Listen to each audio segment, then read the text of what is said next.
بعض لوگ یہ کہتے ہیں کہ گوتم بدھ صاحب جو تھے وہ پیغمبر تھے، کیونکہ ان کی تعلیمات بڑی اچھی ہیں، بڑی صوفیانہ ہیں، بڑی اصلاحی ہیں، بڑی نیکی والی ہیں، اچھائی والی کی دعوت دینے والی ہیں، برائی سے روکنے والی، اس قسم کی۔ تو اصل بات تو یہ ہے کہ اللہ تعالیٰ نے جو انسان کی فطرت میں جو ودیت کیا ہے، فطرتاً انسان میں نیکی اور بدی کا شعور دیا گیا ہے۔ ہر انسان کو پتہ ہے یہ اچھائی ہے، یہ برائی ہے، یہ نیکی ہے، یہ بدی ہے، یہ شرم ہے، یہ بے شرمی ہے، یہ حیا ہے، یہ بے حیائی ہے۔ اور خاص طور پر جو شرم و حیا کے جو تقاضے ہیں، جس میں انسان کو پتہ ہے کہ میری شرمگاہ یہ ہے، وہاں پر یہ ایریا جس کو مجھے چھپانا ہے، جسے مجھے کسی کے سامنے نہیں ہونے دینا، اس کو میں نے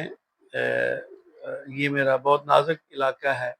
تو اس طرح کی جو بات، اسی طرح سچ ہے، سچ کیا ہوتا ہے، سچ بولنا چاہیے، جھوٹ نہیں بولنا چاہیے، یہ وعدہ خلافی نہیں کرنی چاہیے، اپنی بات پر پورا اترنا چاہیے، کسی کی چوری نہیں کرنی چاہیے، خیانت نہیں کرنی چاہیے۔ اس طرح کی ساری جو اچھائیاں اور برائیاں ہیں، یہ انسانی فطرت کے اندر موجود ہے۔ تو اب اسی فطرتی تقاضوں کے مطابق اچھائی اور برائی تو ودیت کر دی گئی نا، فَأَلْهَمَهَا فُجُورَهَا وَتَقْوَاهَا، اور انسان کی فطرت میں اچھائی اور برائی کو ودیت کر دیا گیا ہے۔ تو اب اسی کو کوئی شخص زیادہ بیان کرتا ہے، اس کے مختلف پہلوؤں کو، اپنے تجربات، مشاہدات، اور بعض دفعہ کچھ الہامی کیفیات مختلف لوگوں کے ساتھ ہوتی ہیں، تو اس کی روشنی میں کچھ لوگوں کو پذیرائی حاصل ہو جاتی ہے، کچھ لوگوں کو لوگ زیادہ سننے لگ جاتے ہیں، دیکھنے لگ جاتے ہیں، ان کی بات کا اثر ہونے لگ جاتا ہے لوگوں پر۔ تو اس طرح سے، تو اس کا یہ مطلب نہیں ہے کہ وہ شخص پیغمبر ہو جاتا ہے، نبی ہو جاتا ہے، کیونکہ نبی اور پیغمبر کا جو رتبہ اور مقام ہے، وہ تو اللہ تبارک و تعالیٰ کا عطا کردہ ہے۔ جس کو اللہ نبی فرمائے، جس کو رسول فرمائے، تو وہی نبی اور رسول ہو سکتے ہیں۔ اس کے بعد تعلیمات کے حوالے سے یا خوش گمانی رکھ کر کسی کو نبی مان لینا،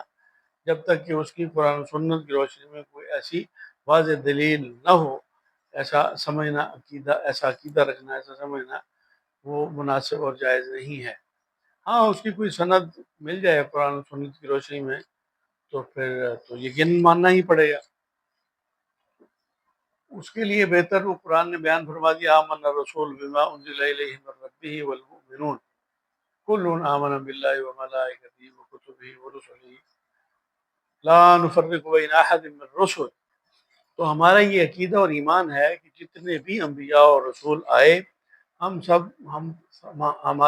ان سب پر ایمان ہے، جو بھی اللہ نے جن کو مبعوث فرمایا۔ اب کسی کا ہمیں علم ہے، کسی کا ہمیں علم نہیں ہے، تو اس بات کو ہم اللہ کے اوپر جو ہمارا ایمان ہے کہ اللہ نے جس کو بھی نبی اور رسول بنا کر بھیجا،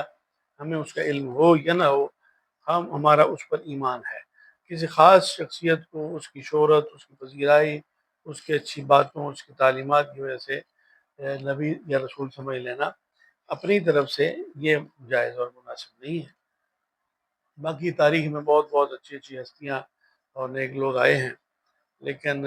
نبی اور رسول کا جو مقام اور رتبہ ہے، وہ اللہ جس کو عطا فرمائے وہی ہو سکتا ہے۔